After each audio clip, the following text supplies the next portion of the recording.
స్కాంద పురాణాంతర్గత సంపూర్ణ కార్తీక పురాణం 9వ రోజు. అంగీరసుడు చాతుర్మాస్య వ్రతం గురించి వివరించుట. అంగీరసుడు చెప్పినదంతా విన్న ఉద్భూత పురుషుడు మహర్షి కర్మలు అంటున్నారు, అసలు కర్మయోగం అంటే ఏమిటో వివరించమని ప్రార్థిస్తున్నానన్నాడు. అంతటా అంగీరసుడిట్లు చెప్తున్నాడు, నాయన, మంచి ప్రశ్నే వేశావు, చెబుతాను విను. కష్టసుఖాలు, లాభ నష్టాలు, మంచి చెడులు, సుఖదుఖాలనే ఈ ద్వంద్వాలన్నీ దేహానికే, అన్నింటికీ అతీతమైనది ఆత్మకు ఉండవు. ఓయి, దేహమును కలిగినవాడు కర్మలను అనుష్ఠిస్తాడు. సత్కర్మలను ఆచరించి ఫలితములను పరమేశ్వరార్పితము చేయుటే జ్ఞానం. వర్ణాశ్రమ విధులైన స్నాన సౌద కర్మలను చేయాలి. సూర్యోదయ కాలంలో స్నానం చేయాలి. స్నానం చేయకుండా చేసే కర్మ అది ఎంతటిదైనా నిష్ప్రయోజనం. కార్తీక మాసంలో, వైశాఖ మాసంలో, మాఘమాసంలో కనీసం ఈ 3 మాసాలలో స్నానం చేసేవాడు ఉత్తమ గతులను పొందుతాడు. అలా ప్రాతకాలంలో స్నానం చేసి సంధ్యావందనం, జప, తప, హోమ, తర్పణలు చేయటం వలన వైకుంఠ వాసుని కృపకు పాత్రులై చివరకు శ్రీహరి సన్నిధానం చేరుకుంటారు. వేద విహతిములకు గల కర్మలు సిద్ధ కర్మలు, చతుర్విధ పురుషాష్టములు సిద్ధించుతాయి. గంగా, గోదావరి, కావేరి నదులకు సరితూగగల నదులు, బ్రాహ్మణులతో సరితూగు జాతి, ధర్మముతో సరియగు నీతి, కంటి వెలుగును మించి వెలుగు, కార్తీకముతో సమానముగా పుణ్యకాలం, దామోదరునితో సమానముగా దైవము లేడని గుర్తి కలిగి మెలుగుటే విద్యుక్త విధి. ఈ ధర్మ సూక్ష్మాన్ని గ్రహించి స్నాన సంధ్యాదులు నొనర్చువారు తరించి తీరుతారు. వారికి 1,000,000 యాగములు చేసిన ఫలితం ప్రాప్తించును. ఓ ఈ పునీత పురుష, శ్రీ మహావిష్ణువు ఆషాఢశుద్ధ దశమి నుండి లక్ష్మీ సమేతుడై పాల సముద్రంలో శేషతల్పముపై శయనిస్తాడు. కార్తీక శుద్ధ ద్వాదశి నాడు నిద్రలేస్తాడు. ఈ 4 మాసాల కాలాన్ని చాతుర్మాసం అంటారు. ఈ 4 నెలలు హరిధ్యానం, పూజలు చేయు వ్రతమే చాతుర్మాస వ్రతం అనబడుతుంది. ఈ చాతుర్మాస కాలంలో శ్రీహరి ప్రీతికై చేయు స్నాన, దాన, జప, సత్కారాలు సత్ఫలితాన్ని కలగజేస్తాయి. ఈ సంగతి నేను మహావిష్ణువు వల్ల తెలుసుకున్నాను. ఆ వివరాలను తెలియజెబుతాను విను అని అంగీరసుడు అక్కడ గల వారందరికీ చాతుర్మాస వ్రతం గురించి, దానిని శ్రీహరిని ఉద్దేశించి సందర్భాన్ని, ఫలితాన్ని వివరంగా వివరించాడు. చాతుర్మాస వ్రతం. మునిజనులారా, చాతుర్మాస వ్రతం గూర్చి సవివరంగా వివరిస్తాను, వినండి. శ్రీ మహావిష్ణువు లక్ష్మీదేవి సన్నిధికి దేవముని నారదుడు వచ్చి వినయ వివేకాలతో, భక్తి ప్రపత్తులతో, తనము కిలిత హస్తాలతో నమస్కరించి నిలబడ్డాడు. శ్రీహరి చిరునవ్వులొలిగిస్తూ, నారదా, క్షేమమా అని ప్రశ్నించాడు. త్రిలోకాలేలే ఉన్నాయని అడిగాడు. త్రిలోకాలు ఎలా ఉన్నాయని అడిగాడు. మునులు, జనులు సత్కర్మలతో, సత్ప్రవర్తనతో అలరారుతున్న వివరాలు అడిగాడు. హే ముకుంద, లక్ష్మీ వల్లభ, లోక సంరక్షక, నీవెవరవని విషయాలేమున్నాయని నేను వివరించగలను.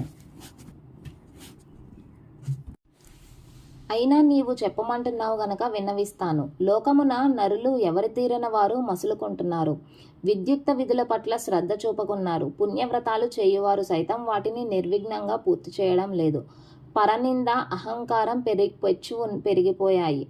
మధుమాంసాదులు, నిషిద్ధాహారాల పట్ల మోజు కలిగి హింసలకు, దుష్కృత్యాలకు పాల్పడుతున్నారు. అట్టి వారిని సముద్ధరించి కాపాడుము అని సమస్తాన్ని వివరించాడు నారదుడు. అంత శ్రీ మహావిష్ణువు లోక సంరక్షణార్థం, ధర్మ సముద్ధారణ కోసం లక్ష్మీ సమేతుడై భూలోకానికి వచ్చి పుణ్యక్షేత్రాలు, పుణ్యతీర్థాలు, ఋషి ఆశ్రమాలు తిరుగుతున్నాడు. వృద్ధ దంపతుల రూపంలో ఉన్న లక్ష్మీనారాయణులు నిరసించేవారు కొందరు కాగా, గౌరవించి అతిథి మర్యాదలతో ఆదరించేవారు కొందరు. వీరి ఉనికినే పట్టించుకోక వారి వారి కార్యక్రమాలలో లీనమై ఉండేవారు కొందరు. ఇలా ప్రజలు పలు రకాలుగా మసులుకొంటుండగా చూచిన రమామాధవుడు ఋషి వాటికలు చూచేటందుకు బయలుదేరాడు. అలా వారిని సందర్శిస్తూ నైమిసారణ్యానికి వచ్చారు. సూత సౌనికాదులు వారిని భక్తి శ్రద్ధలతో ఆరాధించగా, వారిలో జ్ఞానసిద్ధుడనే యోగీంద్రుడు, హే హృషికేశ, మాధవ, మధుసూదన, హే పుండరీకాక్ష, మీ రాకతో మేము, మా ఆశ్రమం ధన్యత్వం చెంది తరించింది. చరాచర జగన్నాటక సూత్రధారి పరంధామ, లోకాలు అతలాకుతలమై సత్కర్మలకు దూరమై ధర్మగ్లానికి లోనవుతున్నవి. హే లోకరక్ష, లోకాలు తరించే మార్గం ఉపదేశించు అని వేడుకున్నాడు. జ్ఞానసిద్ధ, కోరవలసిన కోరికనే కోరావు. లోకోద్ధరణకే ధ్యేయంగా నేను శ్రీలక్ష్మీ భువికి దిగివచ్చాము. లోక శ్రేయస్సే ధ్యేయంగా గల నీకు 2 వరాలను అనుగ్రహిస్తున్నాను. కోరుకోవలసిందన్నాడు శ్రీహరి. దేవదేవ, ప్రాపంచిక వ్యామోహములకు అతీతంగా మసలలేకున్నాము. పరంధామ, నీయందే మనస్సుండునట్లు అనుగ్రహించవలసిందని వేడుకొన్నాడు. అనుగ్రహిస్తాను, రెండో వరం కోరుకోవలసిందన్నాడు ఆపోద్ధారకుడు. దురాచారము, పాపకర్మాలు, స్వార్థ చింతనలు ప్రజలలో పెచ్చు పెరుగుతున్నాయి. అవి తొలగి ప్రజలు ధర్మచిత్తులై మసులుకోగలరని కొనసాగించగల వ్రతాన్ని అనుగ్రహించు లోకరక్షక అని ప్రార్థించాడు జ్ఞానసిద్ధుడు. అందుకొక వ్రతాన్ని అనుగ్రహిస్తాను. దీనివల్ల ప్రజలలో జాగరూకత, నిశ్చలత కలుగుతాయి. ఆషాఢ శుద్ధ దశమి నుండి కార్తీక శుద్ధ ద్వాదశి వరకు 4 నెలలు లక్ష్మీదేవి సహేత నేను ఆ పాలకడలిలో శయనించి ఉంటాను. నాకు నిద్ర సుఖాన్నిచ్చే ఈ కాలం ప్రజలు మెలకువగా మసులుకోగలందులకు ఈ వ్రతం తోడ్పడుతుంది. ఇది నాకు ప్రీతిదాయకమైన వ్రతం. నియమనిష్టలు అనుసరించి ఈ 4 నెలలు చేయు చాతుర్మాస వ్రతం వలన పాపాలు నశించి తరించగలుగుతారు. జరాభారం, ఆరోగ్యభంగం ఆదిగా గల జన్మ బాధలుండవు.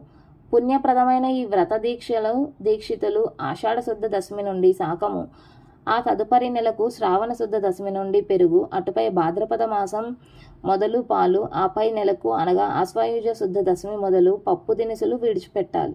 క్రమక్రమంగా నే చెప్పిన ప్రకారం ఒక్కో పదార్థాన్ని విడిచిపెడుతూ నియమిత ఆహారం తీసుకుంటూ పూజా పునస్కారాలతో ఈ 4 నెలలు భక్తి తత్పరులై నన్ను సేవించిన వారికి ముక్తిని అనుగ్రహిస్తాను.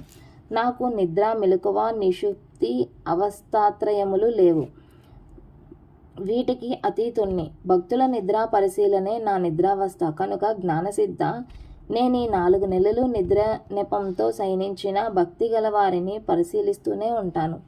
త్రికాలములందు స్తోత్రము చేయువారికి, నిశ్చల చిత్తముతో క్రమం తప్పకుండా నన్ను పూజించు వారికి నేను ప్రసన్నుడవుతాను అని ప్రబోధించి శ్రీహరి వైకుంఠానికి వెళ్ళి శేషతల్పాన శయనించాడు.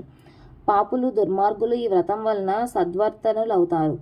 అన్ని కులాల వారు ఈ వ్రతాన్ని చేయవచ్చు. ఈ వ్రతాన్ని నిందించిన, నిరసించిన, గోహత్యం మహాపాతకాన్ని, జన్మజన్మలు సురాపానం చేసిన పాపాన్ని పొందుతారు అని అంగీరసుని వివరించాడు. 9వ రోజు 9వ అధ్యాయం సమాప్తం.